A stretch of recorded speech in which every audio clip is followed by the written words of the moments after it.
আমাদের প্রতিদিনের কনভারসেশনে অনেক সময় আমরা বলতে চাই তার উপর রাগান্বিত হওয়ার কোনো যুক্তি ছিল না, বা তার পাইলট হওয়া যুক্তি আছে, অথবা তার চুপ থাকা ভালো ছিল। কিন্তু ইংরেজিতে এমনভাবে বলবো কিভাবে বুঝে উঠতে পারি না। তাই চলুন আজকে ক্লাসে আমরা শিখব ঠিক এই অংশটাই, কোনো অবস্থায় থাকা বা হওয়া এর যুক্তি আছে বা নেই, এটা ইংরেজিতে কিভাবে বলা যায়। চলুন তাহলে প্রথমে আমরা আগে সিচুয়েশন এবং স্ট্রাকচারটা ভালোভাবে শিখে নিই।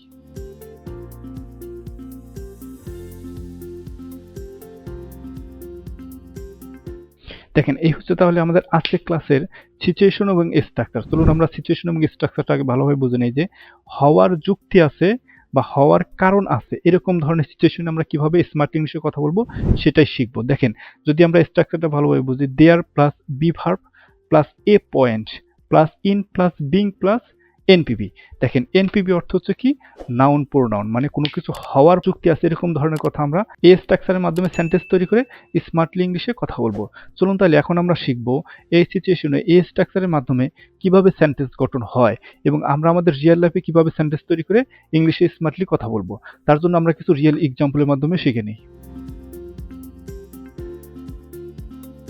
আর হ্যাঁ, আপনি যদি আজ আমার ভিডিওতে প্রথমবার এসে থাকেন, তাহলে শেখার এই যাত্রায় আমার সাথে থাকতে সাবস্ক্রাইব করে রাখুন। আর যারা অলরেডি পাশে আছেন তাদের প্রতি আমার গভীর সম্মান ও ধন্যবাদ। এই হচ্ছে তাহলে আমাদের আজকের ক্লাসের প্রথম রিয়েল এক্সাম্পল। চলুন আমরা আগে এক্সাম্পলটা খুব ভালোভাবে বুঝে নেই। দেখেন, there was no point in being angry at him. তার উপর রাগান্বিত হওয়ার কোনো যুক্তি ছিল না। দেখেন, আমাদের সিচুয়েশনটা হচ্ছে কি হওয়ার যুক্তি আছে বা কারণ আছে, বা হওয়ার যুক্তি নেই বা কারণ নেই, এরকম ধরনের সিচুয়েশন আমরা কিভাবে কথা বলবো সেটাই শিখতেছি। আই থিঙ্ক আপনারা এই প্রথম রিয়েল এক্সাম্পলের মাধ্যমে বুঝতে পারছেন যে এই স্ট্রাকচারের মাধ্যমে কিভাবে সেন্টেন্স গঠন হয় এবং আপনারা আপনাদের রিয়েল লাইফে কিভাবে সেন্টেন্স তৈরি করবেন। চলুন আমরা আরো কিছু রিয়েল এক্সাম্পলের মাধ্যমে শিখে নিই।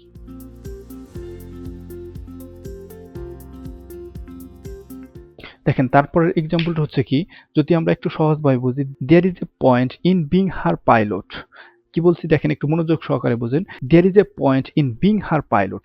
তার পাইলট হওয়ার যুক্তি বা কারণ আছে। দেখেন, যুক্তি বা কারণ আছে এরকম ধরনের সিচুয়েশনে কিভাবে কথা বলবেন এখন কিন্তু আপনারা বুঝতেছেন। চলুন আমরা আরো একটি রিয়েল এক্সাম্পলের মাধ্যমে বুঝে নিই।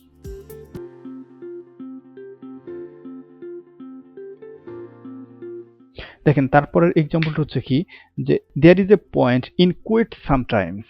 কখনো কখনো চুপ থাকা যুক্তি আছে। আই থিঙ্ক আপনারা এখন বুঝতে পারছেন এই সিচুয়েশনে হওয়ার যুক্তি আছে বা কারণ আছে, কিভাবে স্মার্ট ইংলিশে কথা বলতে হবে। সো তাহলে এই ছিল আমাদের আজকে ভিডিওর একটি স্ট্রাকচার।